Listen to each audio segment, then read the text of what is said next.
Praise the Lord. Greetings to you all in the name of our Lord and Savior Jesus Christ. Today's Bible verse, the book of Isaiah chapter 30 verse 19. You people who live in Jerusalem will not weep anymore. The Lord is compassionate, and when you cry to him for help, he will answer you. ಯೆಶಾಯನ ಪ್ರವಾದನೆ ಗ್ರಂಥ 30ನೇ ಅಧ್ಯಾಯ 19ನೇ ವಚನ.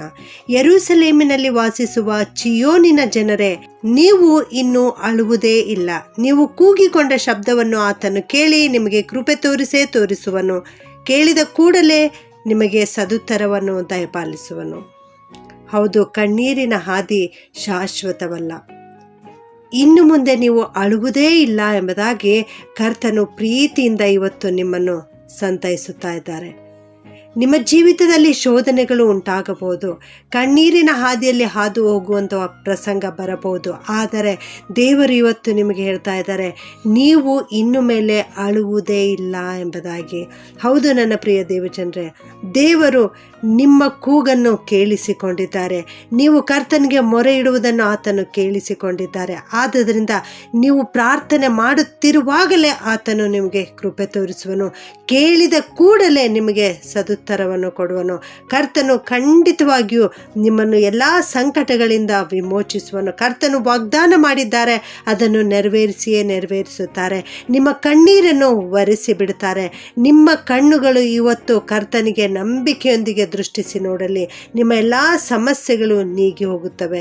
ಕರ್ತನು ಆ ಎಲ್ಲ ಸಮಸ್ಯೆಗಳನ್ನು ನಿಮ್ಮ ಜೀವಿತದಲ್ಲಿ ಹಿತವಾಗಿ ಮಾರ್ಪಡಿಸುತ್ತಾನೆ.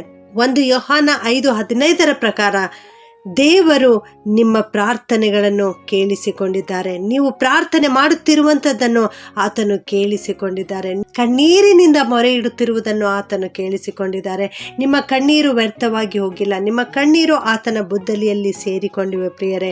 2ನೇ ಪೂರ್ವಕಾಲ ವೃತ್ತಾಂತ 20ನೇ ಅಧ್ಯಾಯ 22ನೇ ವಚನದ ಪ್ರಕಾರ ನೀವು ಸ್ತುತಿಯನ್ನು ಮಾಡುತ್ತಿರುವಾಗಲೇ ಆ ಸ್ತುತಿಯ ಶಬ್ದವೇ ನಿಮಗೆ ಜಯವನ್ನು ಕೊಡುವಂಥದ್ದಾಗಿದೆ.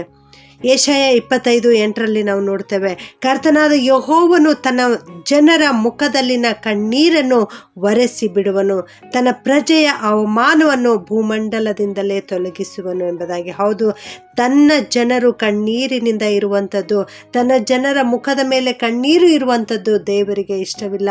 ನೀನಿವತ್ತು ಕಣ್ಣೀರು ಹಾಕುತ್ತಾ ಇದ್ದಿ, ಕರ್ತನ ಪಾದದ ಬಳಿ ಬಂದು ಪ್ರಾರ್ಥನೆ ಮಾಡುತ್ತಾ ಇದ್ದಿ ಅಂದರೆ ದೇವರು ಖಂಡಿತವಾಗಿಯೂ ನಿನ್ನ ಕೂಗನ್ನು ಕೇಳಿ ನಿನ್ನ ಜೀವಿತದಲ್ಲಿ ಬರುವ ಈ ಅವಮಾನವನ್ನು ಭೂಮಂಡಲದಿಂದಲೇ ತೊಲಗಿಸಿ ಬಿಡುತ್ತಾರೆ. ಇನ್ನು ಮೇಲೆ ನಿನ್ನ ಸೂರ್ಯನು ಮುಳುಗನು, ನಿನ್ನ ಚಂದ್ರನು ತೊಲಗನು. ಯೆಹೋವನೇ ನಿನಗೆ ನಿತ್ಯ ಪ್ರಕಾಶವಾಗಿ ಇರುತ್ತಾರೆ. ನಿನ್ನ ದುಃಖದ ದಿನಗಳು ಕೊನೆಗಾಣುವವು. ಪ್ರಾರ್ಥನೆ ಮಾಡಿಕೊಳ್ಳೋಣ.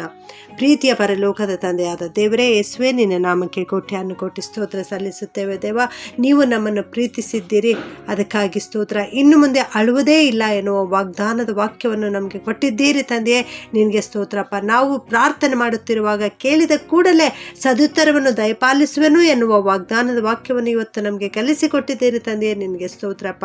ಈ ವಾಕ್ಯ ಕೇಳಿಸಿಕೊಡುತ್ತಿರುವ ಪ್ರತಿಯೊಬ್ಬೊಬ್ಬರನ್ನು ಆಶೀರ್ವಾದ ಮಾಡು ಸ್ವಾಮಿಯವರಲ್ಲಿ. ಅನೇಕರು ಕಣ್ಣೀರಿನಿಂದ ಇದ್ದಾರೆ, ದುಃಖದಿಂದ ಇದ್ದಾರೆ, ಅವಮಾನದಿಂದ ಇದ್ದಾರೆ ಸ್ವಾಮಿ.